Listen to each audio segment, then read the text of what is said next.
America's Mayor live from New Hampshire. Live from New Hampshire, where the results of the New Hampshire primary are beginning to come in. I think they get reported in two sections. And the first one is rather small. I think we're up to about 10% of the vote.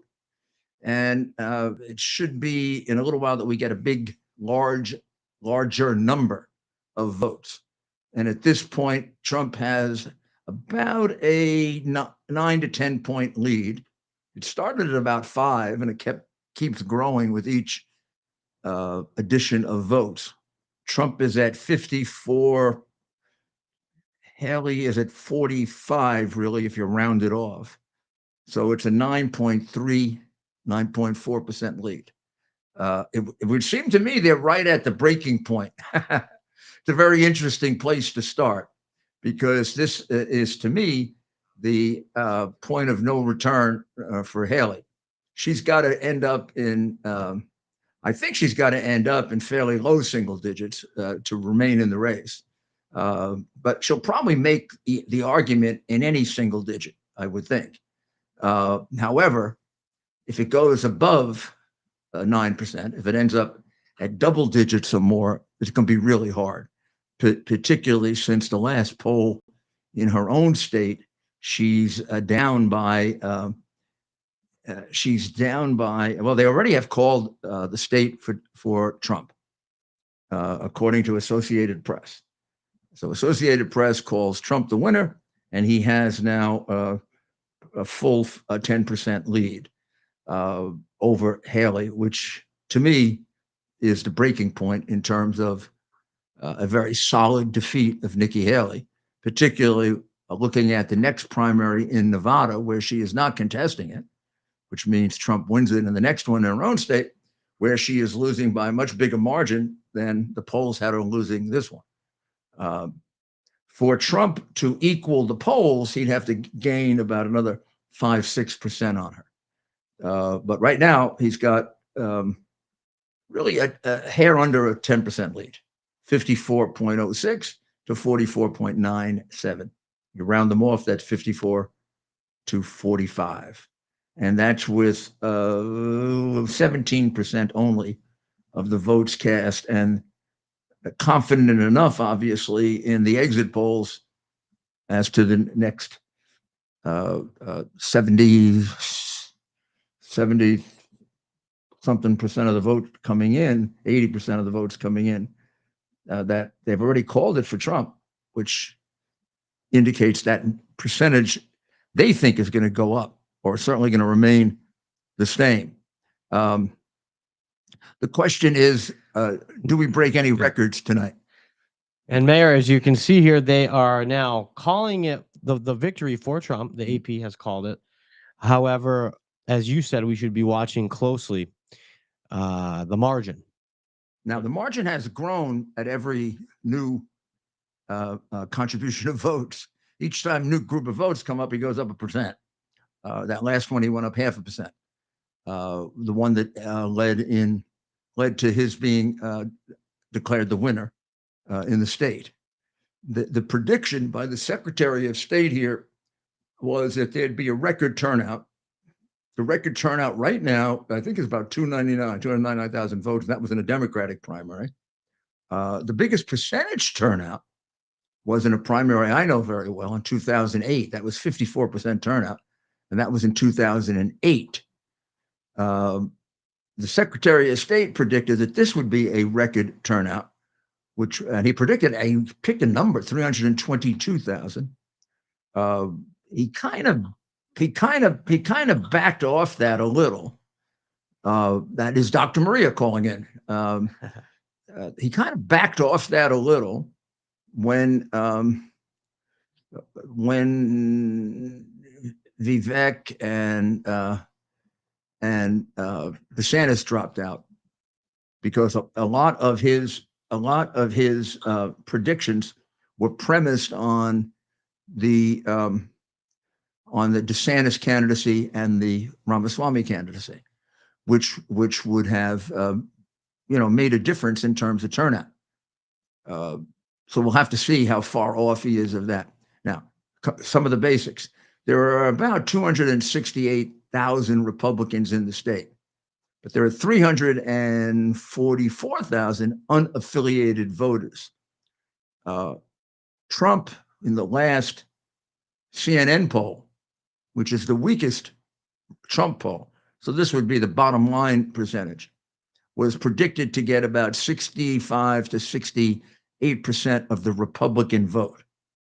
So obviously, for Haley to win, she has to virtually get all of the unaffiliated vote and bring in a large number of them, probably to equal and then to be more than the Republican vote. That's never happened. People have won this primary with very large independent votes, unaffiliated votes. John McCain did in 2008, but he still won the Republican vote very narrowly. So that kind of, I think, is what's going to happen tonight, to the extent that she takes that number down to 10% or less. She's going to do it not with Republican votes, but she's going to do it with what they call unaffiliated votes. We would call it independent votes. And we'll have to see how that breaks down, because you got to look at that no matter who wins, because it's that Republican vote that tells you a little bit more what's going to happen in the next group of primaries, which are all Republican. So let's say he wins by 10%, but he wins the Republican vote by 20%.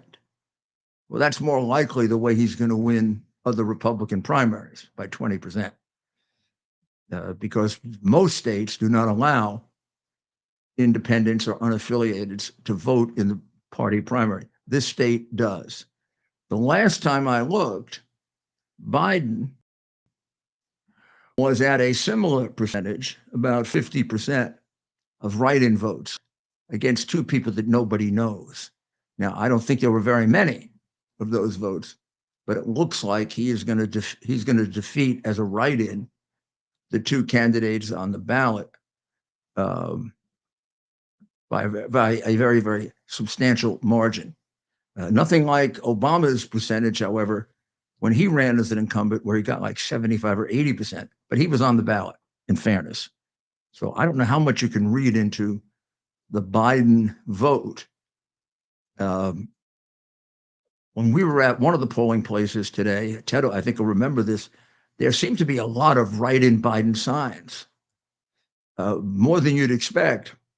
And in a way, it helped Trump. Because it meant that a Democrat-leaning independent, of which there are many, now is being pulled in two directions. Should they vote for Haley to hurt Trump, or should they vote for Biden so he doesn't get hurt and look like he doesn't have a good enough percentage in New Hampshire? So Democrats couldn't agree on what they wanted to do. Haley was quite convinced of what she wanted was to vote for her, which I think is going to hurt her down the line much more than even the defeat here. The defeat here is expected. It's like the other people who were defeated, you can, live to run another day. But having run in a primary where you tried to bring the enemy into your camp in order to fool people, that's just going to fit into the image of her that has been rather strongly established here, which hadn't existed before, which is she kind of really sneaky, and people don't like her. Remember, and I can tell you this as a former candidate and a former candidate in a primary, what your opponents think of you is enormously important. It tells you a lot about what goes on behind the scenes. So when I ran, for example, I don't mind telling you at all that all of the people I was close to, which are mainly the front runners, couldn't stand Romney. I don't think Governor Huckabee would be uncomfortable telling you that. I know I see him whenever Romney rears his head, biting it off. But I don't mind telling you something he told me very early in the campaign when we hardly knew each other. And I was at that time what people would consider a moderate Republican. He was a very conservative Republican. And he said, I'm for me, and I'm not going to support you in the primary. I'm going to win. But I'd have a much easier time if you get the nomination supporting you than Romney, even though Romney pretends to be more like me. I said, what do you mean? Well, here's the difference. You tell the truth and he doesn't. Remember that? He was a minister. And I think he called out Romney long before anybody else did. I mean, it turned out he's a real snake. But Romney, myself, and John McCain used to make fun of him and didn't like him. He used to do a high school thing like as soon as the debate was over, everybody always wanted to be the first one on television, but you had to get there first. He would literally not stay behind and shake hands with people on the stage. He'd leave his wife there all by herself, and he'd take off. And It's so fun. and it seemed absolutely ridiculous because first of all, it looked awful, and it was awful, and it's kind of fun after the debate to talk to your colleagues, the people you're running against. After all, you're not really enemies; you're in the same political party. And I knew I was going to support one of them afterwards if I didn't win, and I knew the one I wanted to support if I didn't win, which was McCain. I'd have been happy to support Huckabee, and I'd been very depressed supporting Romney, which is why I even dropped out earlier than I would ordinarily have, which I think explains DeSantis' action. That's why I felt kind of an affinity toward him, because he went out of his way when he dropped out, not just to support Trump, but to say that Haley wasn't up to the job. That's a strong comment from a competitor. They're basically saying, I was in the foxhole with this person. I got a good look at them. They can't be president. Christie said the same thing. Christie said exactly the same thing. And you're referring to that which cycle right now? Oh, about Nikki. About Nikki. Yeah. That's right. That's right. And Mayor, just so you are aware, Fox News just called the race about a minute ago. So and it's behind everybody. They were about we had the first calls around 8:03. They must have called it around 8:11, maybe 8:12. Very reluctantly, I'm sure. Remember, they supported. They had a period of time where they had about 2 days devoted just to DeSantis, of free commercials. DeSantis' life story, DeSantis' position on this and that, a complete mini biography of DeSantis on the a mini biography of DeSantis on the oh gosh, that ran a couple of days in a row. Then when he was out of it, lately they've been pushing Haley. In fact, some of them are so pathetic. They want her to run even if she loses big. Well, right now we're at, oh my goodness, 19%, and Haley has gained a little. 52, 53 to round it off to 46 would be roughly it. And now Trump went up a little. Of course, what percent do you have there? 19% reporting President Trump at 32,000, Nikki Haley at 28,000. So the total number of votes right now, we're sitting at about 60,000. Well, that should get you. I mean, so that's six. And we're just at 20% in. So that's interesting. 60,000 votes makes up 20%. Well, times that by 5. That's 300,000. That'd be the 322 that he's talking about. That's about, we're talking about 300, maybe 300 around. Maybe, yes, maybe a little over. So that, yeah, you're right. 12, 18, 24. Yeah, 300. Yeah, give or take, it's 19%, right? In those numbers, it's a little over 60,000. It's actually probably 61, 62. That would be less than the 322, though. Yeah, it'll probably be a little bit less, but not crazy less, right? No, well, probably explained by the drop in the number of candidates, and very close to, if not, if it stays that way, a little over the record of 299,000. So it would be a very heavily voted primary. Now, New Hampshire usually has the highest primary percentage in the country. in 6 of the last presidential elections. It's led 4 times. Been as high as 54% in 2008. Really hovers always around 50%. Remember, Iowa was 15%. This is going to be around 50. That's a very big difference. And as a result, it gives you a pretty good idea of the strength of a candidate.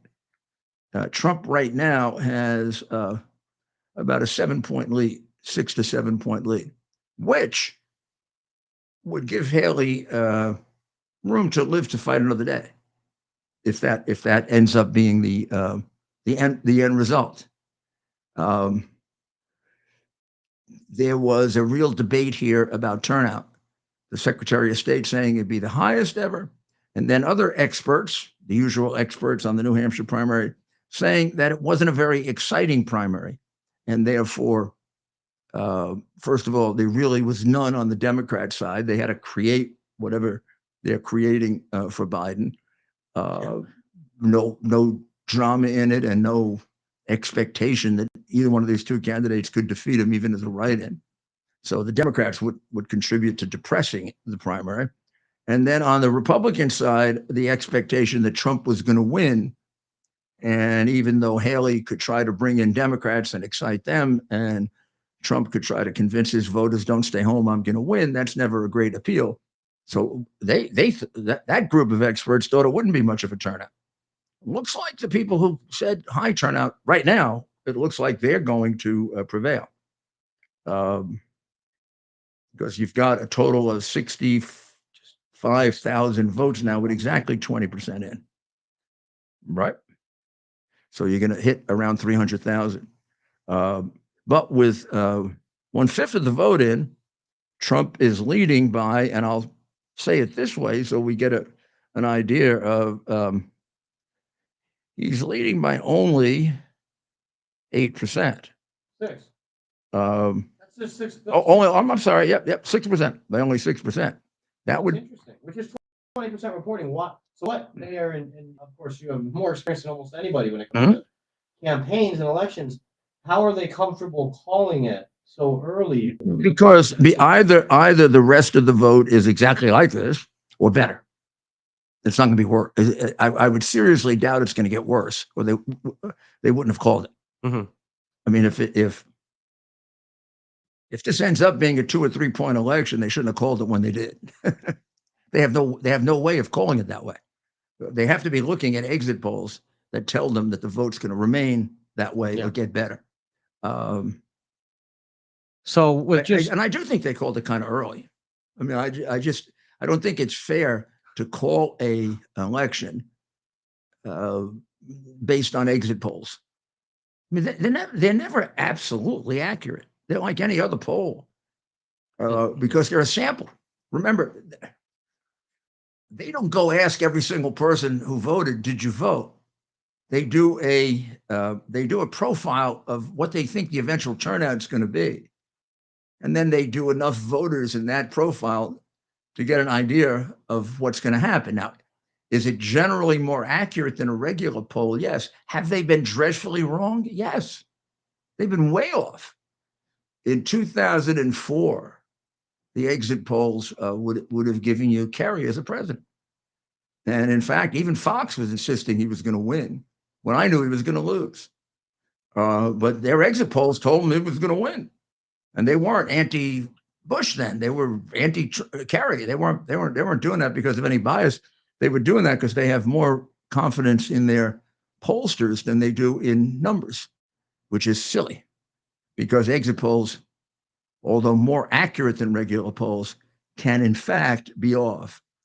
One of the big boosts for Trump was yesterday, the Catholic Voting Group, which is one of the largest Catholic groups in the country, that has 160,000 plus participating members in New Hampshire, endorsed Trump in a very, very strong endorsement.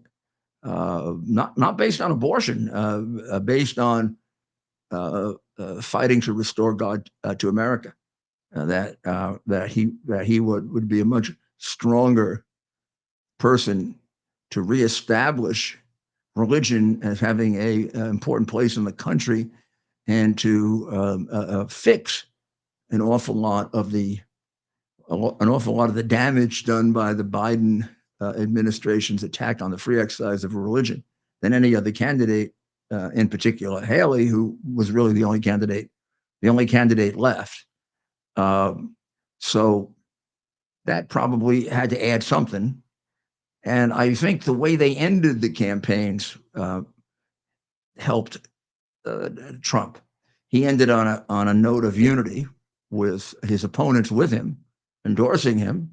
Only one not with him was DeSantis, but DeSantis had endorsed him, and specifically warning people about her. So, and she ended by telling someone in one of her interviews that Trump is as bad as Biden, which we know she doesn't believe. So all she did was reinforce the notion of her as a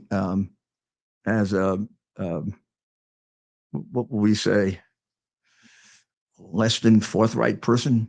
That might be the best way to say it. Less than forthright person, I think, would be the best way to say it without getting too mean. So we'll take a short break and we'll be right back. Why don't you call Maria? Towers Foundation delivers on its promise to do good and never forget the sacrifices America's greatest heroes have made for us. Heroes who risked their lives to keep our communities and our country safe. Heroes like United States Marine Corps Captain and pilot John Jeremy Sachs. Captain Sachs sustained fatal injuries when his military aircraft crashed during training, killing him and 5 other service members. He's remembered by loved ones as courageous, brilliant, and devoted to his career, family, and friends. John is survived by his wife, Amber, who gave birth to their second daughter 3 months after his death. Tunnel to Towers paid the mortgage on the family home for Amber and their 2 daughters. The foundation has helped over 1,000 military and first responder families navigate the worst of times by removing the burden of a mortgage payment. Our nation's heroes and their families need your help now more than ever. Donate $11 a month to Tunnel to Towers at T2T.org. T2T.org. That's T, the number 2T.org. T2T.org. Please donate now. Our device is something that you can plug into your television, and now you can use your television as a social television type experience. So in the Portal universe, you can watch your favorite content creators' videos, live streams.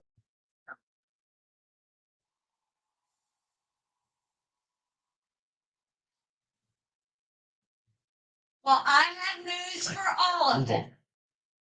New Hampshire is first in the nation. It is not the last in the nation.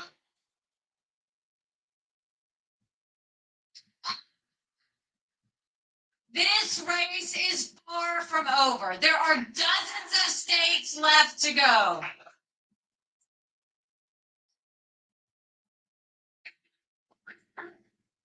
And the next one is my sweet state of South Carolina.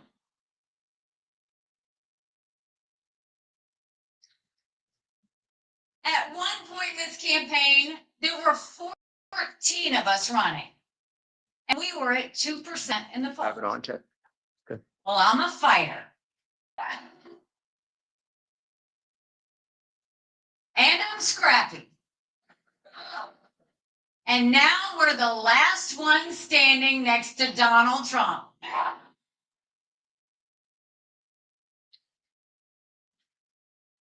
And today we got close to half of the vote. We still have a ways to go, but we keep moving up.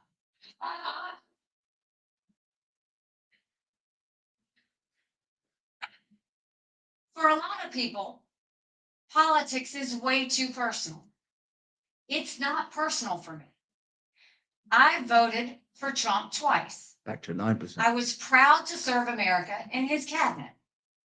I agree with many of his policies. I decided to run because I'm worried about the future of our country and because it's time to put the negativity and chaos behind us.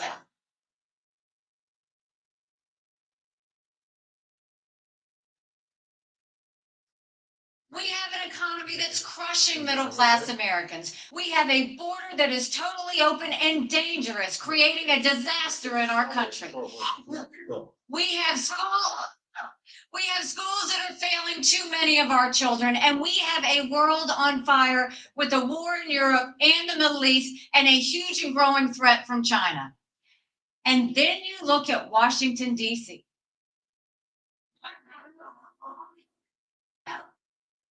Okay, so Nikki, giving another. Well, that Body is an amazing chemical laboratory. When you give it the right chemical. Our device is something that you can plug into your television, and now you can use your television as a social television type experience. So in the Portal universe, you can watch your favorite content creators' videos, live streams, music. We also have TV subscriptions as well. TV subscriptions. You can also regular channels, all the sports. Right, you can actually cut your cable from your cable subscription and get QUX TV on our QX TV boxes, and you can pay half the price that you're currently paying for your cable television subscription, and you can get all the best premium TV channels and more. I mean, it's really, there's so much on there, Rudy. I mean, you've seen it. No, I've seen it and I use it, and it's good. I mean, it's great. It's just exactly the same except for half the price. Plus, nobody is finding out what I'm watching, and that's not being reported to anybody. Right, so you have absolute privacy using this device, which you don't have on other devices out there currently on the market. This is absolutely great. QUX.TV is how you can find out about it. QUX.TV. Use promo code RUDY to receive $30 off. Well, that was an interesting concession speech, if you want to call it that. Actually not. A concession in New Hampshire. And I would say she did that because the numbers are going to get worse for her. So she's conceding when she's within 6, 7, 8 points, which is a good place for her to be, and not where she's probably going to end up, more like 9, 10, 11, 12. And as I look at the map of the votes that have come in, it seems to me that the Trump part of the state has not really reported in yet in the same numbers. So if we want to look at that map right there, you see the map right there? Can you see that, Ted? Yep. What I have up there? So right in the left hand, can they see my finger if I put it there? No. They can't. You put it at the TV behind you. Okay, if I go over here, I can show you right there. That's Dartmouth. Ah, that's Dartmouth. That's Dartmouth. That probably accounts for why she's so close. This is where we are. We're up a little bit. Yep. We're about right here. That's the county we're in. Yep. This is where the president is right now. Or should be. That's where his headquarters is in Nashua. That's right. We're about right here. This is Republican. Most of this is all Republican, which means it's going to be very heavily Trump. This little portion here is Democrat right here. So that's reported. That's Democrat. That's Democrat. That's Democrat. This is Republican, not reported. This is Republican. The whole bottom of the state across here is generally Republican. This is general. New Hampshire switches a lot, but this right here, this will be a Trump vote. With this, they've already reported nationally. They've reported parts of Manchester, which looks like he won. But they haven't reported the rest of Manchester, which is right in here. And this part of the state here, up here, this would be very heavily Trump, from basically from here up. this whole portion of the state is heavily conservative. The northern part of the state is Republican and conservative. The southern tip of the state, the closer you get to Massachusetts, the more the southern part of the state, the more you will get to Democrat, liberal, moderate Republican, that sort of thing. So I would say right now that the reason they called it is that the portions of the state more likely to vote for Haley have over-reported in comparison to the Trump parts of the state, which means that the 6-7 point lead is going to expand maybe to more than 10%. We'll have to see. It could.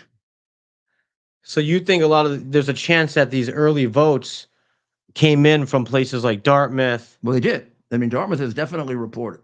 That's the county, Hanover County, over there. That is Hanover County. That's Dartmouth. And both of those have reported. So again, it was interesting. This race was called just after the top of the hours when the final polls closed. A lot of polls closed at 7 p.m. Eastern. The last ones closed at 8 p.m. Eastern in about 3 minutes. The expectation from the exit polls is that he's going to win 55% or more. So we'll have to see. Now, again, that's very dangerous because they're relying on a poll to do that. They have they unless they're cheating, they don't know what's in the machines. Nobody knows. This is a very honest state. This is not one of those crooked democratic cities that feature cheating on elections, even when they don't have to for practice. This is not Chicago. This is not Philadelphia. This is not Fulton County, Fanny country.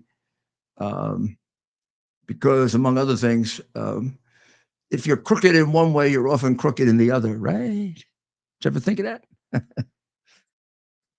People who steal money sometimes steal votes when they're in politics. So as they get used to stealing.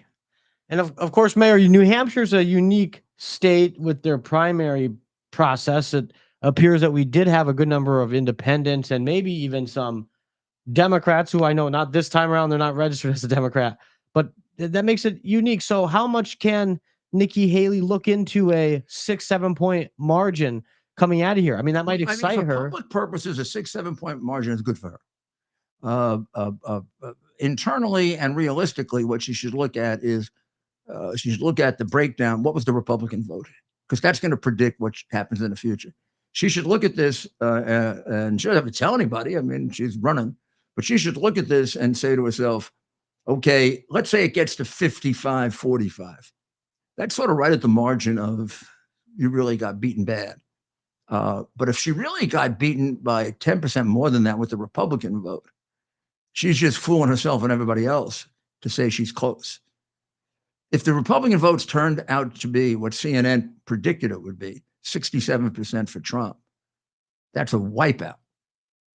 That means the Republican Party ain't going to pick you, Nikki. You're not the one. And she's looking forward to her state. The last poll in her state was 30%. Her state doesn't allow Democrats to vote in the Republican primary. Her state is very Republican. If anything, the position she's now taken have probably hurt her in her state from the time she was governor.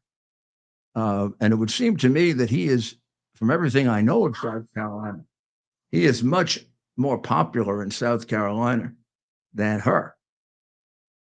She was a popular governor, but she wasn't a DeSantis, let's say. She wasn't a governor who, rightly or wrongly, and I think rightly, but some people don't, was credited as being one of the best in the country. She wasn't considered a bad governor. She wasn't considered a great governor.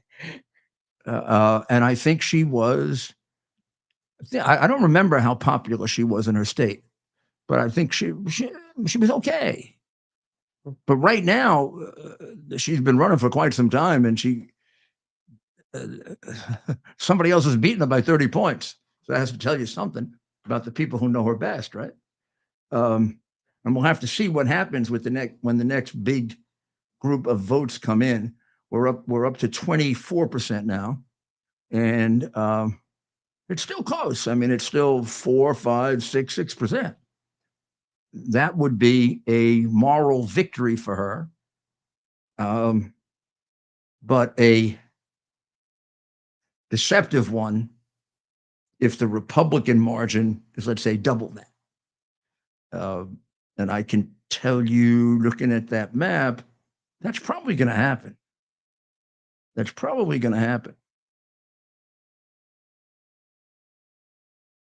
It looks like it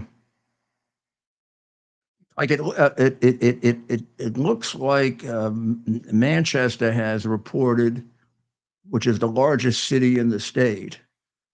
Now, Manchester is usually Democrat, although it just elected a Republican mayor, which actually could be an indication of how poorly the Democrat Party is doing generally in the country. I mean, when the Democrats are doing well, Manchester will be a Democratic city. When they're not doing well, then it goes Republican. I also think this state is going to be a flip to Trump in the general election. Looking at these numbers and also knowing what they're like, and Biden's insulting them by not participating in the primary. I mean, he's a write-in in the primary, and he's got 50% there. But I mean, that you can do just with the party regulars. I mean, the people that have jobs from the Democratic office holders. Just get them to vote, and you're going to get to 50% in a very low turnout primary. And their primary will probably be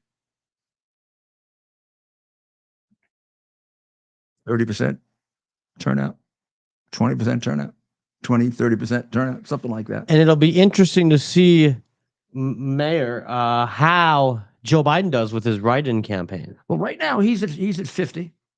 He's at something like 50%. He's got his write-in is 50%, and all the rest.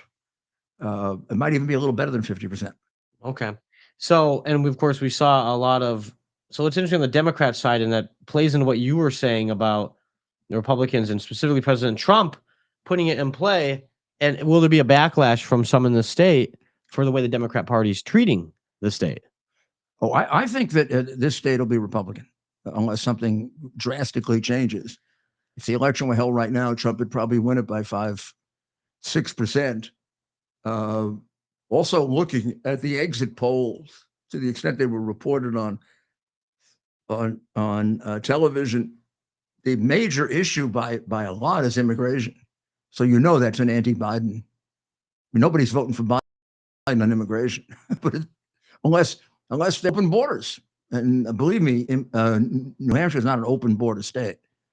Even the Democrats are concerned about the mass invasion of the unknown group of people that have come to the United States. I mean, you can look at it that way. We've had an influx of 5, 6, 7 million people into this country, and by and large, we don't know who the hell they are.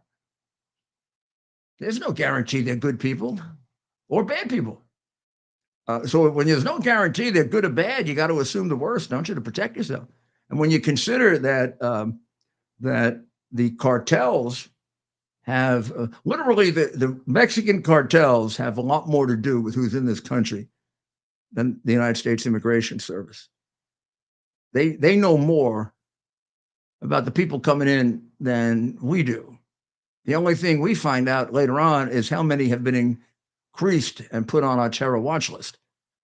And those numbers are up to phenomenal historical numbers, to the extent that people even like the weak-minded and useless director of the FBI is warning us, but can't seem to tell us how we got there.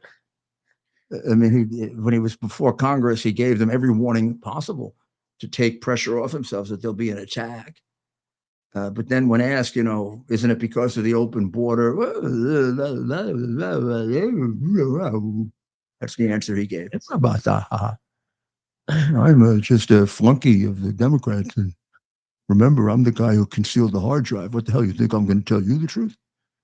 I mean, it's pathetic what we have in law enforcement, isn't it? At the top. It's even made more pathetic by the fact that the people at the working level are people that are putting their lives at risk to protect us, and they're being led by, in some cases, criminals. I mean, what Ray permitted to happen with the hard drive, the concealment of it, both for purposes of criminal investigation, preventing unnecessary impeachment, and then defrauding the American people with regard to the criminal background of a presidential candidate, not allowing them to have that information so they could make a reasoned, intelligent choice. I mean, the man really should be in jail, not running the FBI. He shouldn't be putting people in jail. He should be in jail. And if that is what the next president does, it is by no means some form of vindictive anything. It's pure justice. In fact, if he doesn't do it, he's not doing his job. Crimes of that nature have to be addressed, or they continue, which is why we're in the problem we're in now. We haven't addressed these. We've given the Democrat criminals immunity to do whatever the hell they wanted. We let Comey get away with lying to the court in order to put a president under investigation fraudulently. We allowed Strzok and his girlfriend to try to fix an election and then try to take out a lawfully elected president based on lies. And they were FBI agents, and they were fired, but they never prosecuted. I mean, these are things that you keep allowing it, and they keep going further. I am quite convinced that if we had used the criminal laws the way they're intended to be used, that the concealment of the hard drive never would have taken place. They'd have been afraid. But they saw that they get away with anything. Hillary got away with destroying 33,000 emails. Now we got the same issue with the January 6th committee. It's extraordinary. I mean, they destroyed 11,000, I'm not even going to say documents, 11,000 categories of documents. They didn't do that because it contains helpful information for Donald Trump, right? They didn't do it because it has incriminating stuff about me. They did it just the opposite. And at least the allegations right now are the categories in which the covering up and the destruction were done involved a significant amount of prior knowledge of what was going to happen on January 6th that was directed to Pelosi, who is alleged to have known about it and done nothing about it. Apparently, these documents are alleged to substantiate her prior knowledge and her do-nothing approach so that she could get some kind of a riot that she could blame on Trump. The other allegation is that the documents concern Fulton County and the case in Atlanta and the development of that case and the timing of it. And remember, that's important because it was just recently revealed about 2 weeks ago that the prosecutor in Fulton County was allegedly having an affair with the incompetent, unqualified person she selected to oversee the investigation, a man who knew nothing about the RICO laws, the criminal laws, or ever prosecuted anything more than a misdemeanor case. And she gave him one of the most important cases in the United States, one of the most important cases in our history, a prosecution of a former president. And then, if you look at the way she organized it with her alleged lover, they engineered the case so that the indictment would come right in the middle of the election period. It could have been done a year earlier, but they elected to have two grand juries, a completely unnecessary first grand jury that merely made recommendations. That had the effect of doing two things, both of which at least are hypotheses or possibilities that have to be investigated. One, it multiplied the amount of money available for them to whack up, for them to, for the two lovers to keep for themselves. Two grand juries, double the charges. Unnecessary. I mean, basically, we're paying this incompetent lawyer for a grand jury that wasn't necessary because his lover decided to convene one that wasn't necessary. It can't be that isn't going to be a crime unless they fall into the golden circle, which is Democrats who can commit serious crimes and get away with it because they're Democrats. Now, I feel strongly about this because these particular Democrats would like to put me in jail for doing absolutely nothing wrong but doing my job as a lawyer for the rest of my life. And they also would like to put the man who's winning this primary tonight in jail for the rest of his life, who is the choice of, right now, more than half the people, or more than half of the Republicans and independents who are voting in New Hampshire, and has been now declared the winner. This is the first Republican. It's not the first person to win the New Hampshire primary 3 times. So, I mean, what you have to say is he's a popular choice for president. I mean, it doesn't mean he's going to be elected, but it does mean he's got an awful lot of Americans that want to vote for him, who the Democrats are seriously attempting to deprive of that right. Now, that isn't the way we play politics in the United States. If a large number of Americans want to vote for somebody, the other party doesn't figure out how to manipulate our law to prevent them from exercising their franchise. That's what the Democrats are doing. If you look upon these cases as criminal cases, you're really being brainwashed. There's nothing criminal about these cases with regard to the people who are being prosecuted. The prosecutors are the criminals. A hard thing to understand, right? But the criminals here are the prosecutors. Now, easier in Atlanta if these charges turn out to be true, right? And remember, I emphasize the fact that she has not denied a single one of these charges. Fanny's response to it is phony. By the way, phony is spelled F-A-U-N-I, not F-A-N-I. But she insists that she's phony. Well, I don't know. I mean, I see F-A-N-I and I say Fanny. Probably not worth fighting with her about that. But the name that will go on her prison outfit will be F-A-N-I. Hopefully I will not get one as a result of these revelations. The case, which stinks and now stinks to high heaven, will be thrown out. And I would say it should be thrown out, not just because of the, it should have, look, what they did on their trips to, it looks like at least 3 cruises, other vacations, that's up to them. The way they generated the money for it, however, should put them in the penitentiary. And then what they did with this case, in manipulating it so that it's brought against the presidential candidate of the Republican Party, should put him in federal prison for a long period of time, because that's about as serious a crime as you can commit, other than maybe drugs and murder. To screw around with our right to vote and our right to pick the candidate of our choice. For that, you get a life sentence. I mean, maybe you give life sentences and these idiots will stop doing it. And you don't think that this kind of suggests that possibly Trump was right about who these people are? I mean, it's going to turn out that the only thing they didn't do is cheat in the 2020 election to stop them. Right? They committed every other crime imaginable. And all those people alleging that they cheated are just a bunch of liars. And about that one thing, they're telling the truth. The minute you start becoming a criminal, you're a criminal. I'm sorry.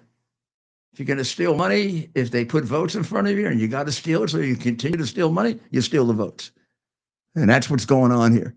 We elected to the head of our country a 30 to 35-year felon, criminal, who sold the only 2 offices he ever held. He sold them out. Now he's got a 3rd one that he's in the process of selling out.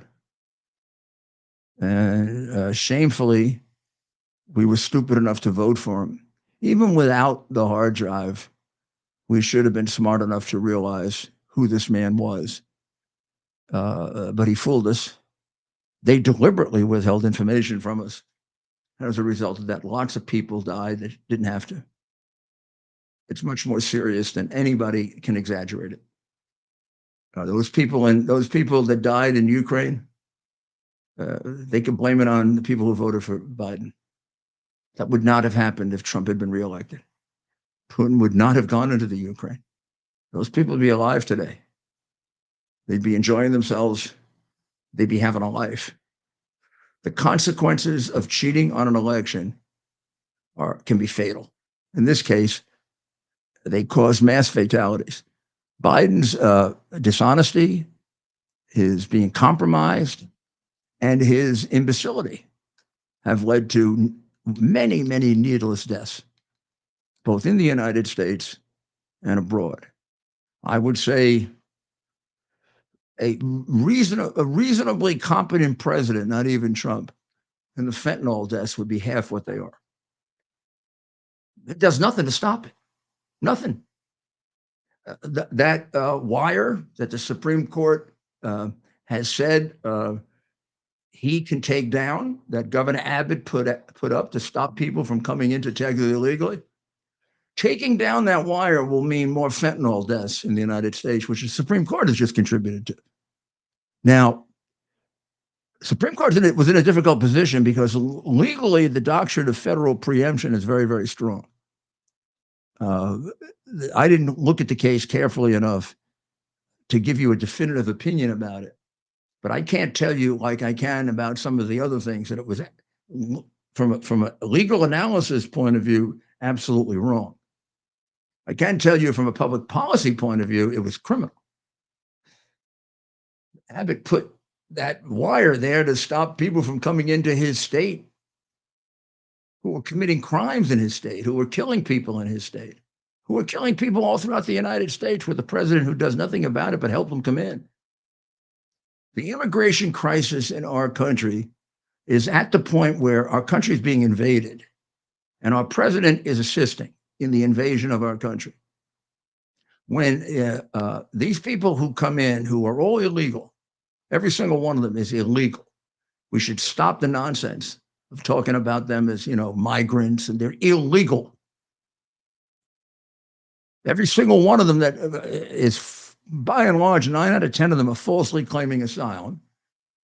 And even the ones who are correctly claiming it should claim it in the first country they go to. And they don't. And they should be sent back to that country the minute they get here, instead of sent to New York or Chicago or someplace else. I think this election was very much determined by that. I mean, to a very large extent. Yeah. So the margin now is up to about 8%. That's right, a little over 8% with 30% reporting. And Mayor, I had asked earlier. Yeah. You didn't give away my naivete on this, but I had asked you earlier, right? Wow, Nikki Haley's coming out and speaking pretty early, right? Yeah, and without skipping a beat, you told me why, and it made sense. She wanted to come out. I guarantee you the number will be whatever. I don't know how much it will be, but the number will be worse for her at the more appropriate time that you would concede. It should be about an hour from now. Yeah. But look, politically, that's okay.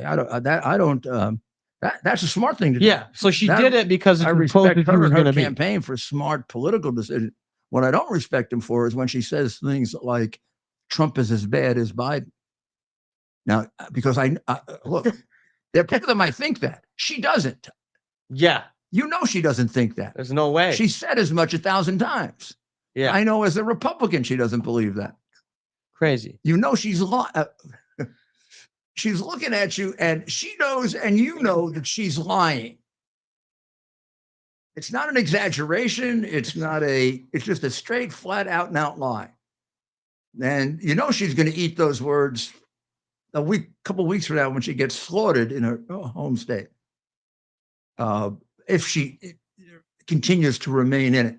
It's a hell of a thing to get defeated in your home state. It's a hell of a thing to get wiped out in your home state. It just about ends your political career. I would think the way she's conducted herself has come pretty close to ending her career in the Republican Party.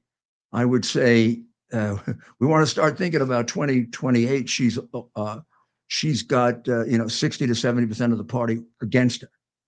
Like there'll be Rand Paul will control 60 to 70% of the party with the Never Haley stuff. And when you look at the reaction of her opponents, it tells you everything you need to know about her. When they came out of the race, all they had to do was endorse Trump. They didn't have to take a shot at her. Even Christie, who didn't endorse Trump, took a shot at her. And I know Chris Christie. I don't think he makes too many mistakes. That was it wasn't just that she's going to get defeated. It's that she's not actually exactly what the others said. She's not up to the job. She's not presidential material. And you listen to her, and the more you listen to her, the more of a lightweight and the more of a disingenuous person she turns out to be. And there are times where you're being in a presidential race and losing helps you. There are times that being in a presidential race destroys you. This is getting close to destroying her. And if she brings it to her home state and gets whipped by the people of South Carolina, if they thought anything of her as a governor, she wouldn't be behind right now by 30%. Every single elected official just about in the state of South Carolina seemed to be in New Hampshire the last Saturday night, telling people not to vote for her. Was that something? You had the governor, speaker, in fact, other reps. If you want her, why don't you keep her? That's for you. Mayor, after that, it's like, how did she ever get elected down there? That governor that was there was her lieutenant governor. It's amazing. Oh, and he's from South Carolina. There's no question about that. He starts talking, he's Henry. Yeah, Henry comes a very old friend of mine. Yeah. In fact, I helped select him for U.S. attorney in South Carolina. Henry is a true Southern gentleman. Yep. No question where he's from.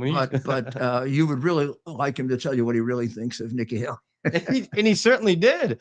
And you had every other elected official.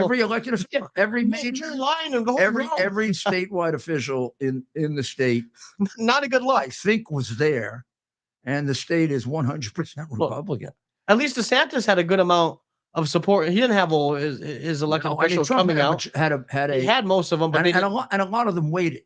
Like Rubio waited out of deference, and a whole bunch of them waited. Yeah. It's hard when your governor, who you like, is running against a person who you think is better. That's just hard, though. That's a tough political situation. Did you ever run into problems like that throughout your career, where a friend, someone you like, was running for, and you don't have to name names here, somebody was running for office, and obviously you've been asked at all sorts of levels. Well, there were times in which I stayed out of it because they were both equally friendly or both equally supportive, or I was loyal. But that's got to be tough. Sometimes I would stay out of it, and sometimes I'd have to make a choice. It doesn't happen too often. Yeah. But then I supported Bush instead of McCain, and as a good friend of John's, but I just thought Bush had a better chance of winning.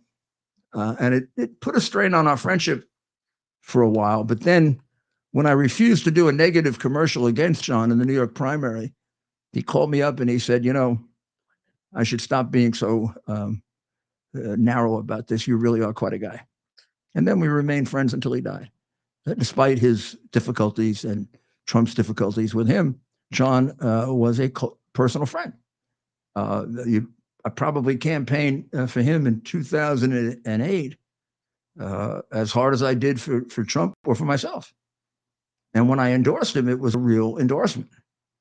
And I spent the next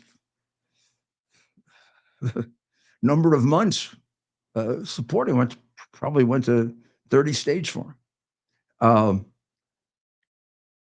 But I had to make a choice between him and Bush, and I chose Bush for the good of the country. I thought that Bush had a better chance of beating Gore, and I thought the idea of Al Gore was catastrophic. I thought he would have been a catastrophically weak president. Compared to what we have now, I won't even say. I mean, as President Trump says, this is the best thing that could ever happen to Jimmy Carter, but it's the worst thing that could happen to America. He is so bad, he is no longer a joking matter. When I see him stumbling around and looking like he's, just got up out of a coffin, I say to myself, I can't laugh because he's stumbling and bumbling. My God, this guy has our life in his hands, and my children's, and my grandchildren, and yours, and he doesn't know what the hell he's doing. And we're stupid enough to keep him there, which says a lot about us to the rest of the world.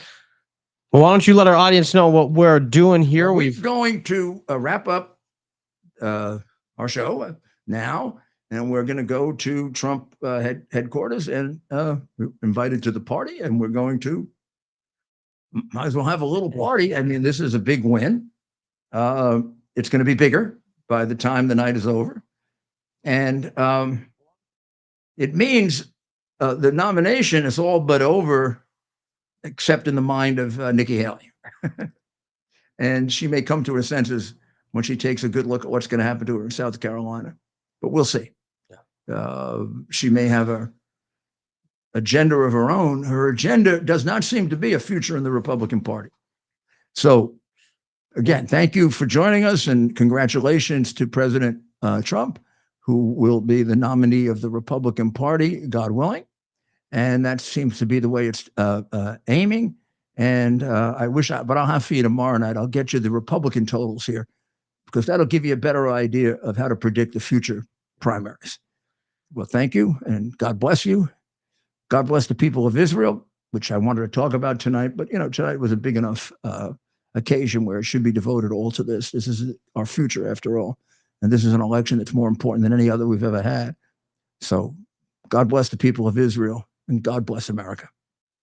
Our purpose to bring to bear the principle of common sense and rational discussion to the issues of our day.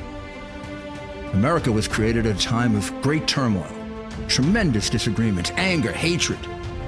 There was a book written in 1776 that guided much of the discipline of thinking that brought to us the discovery of our freedoms, of our God-given freedoms.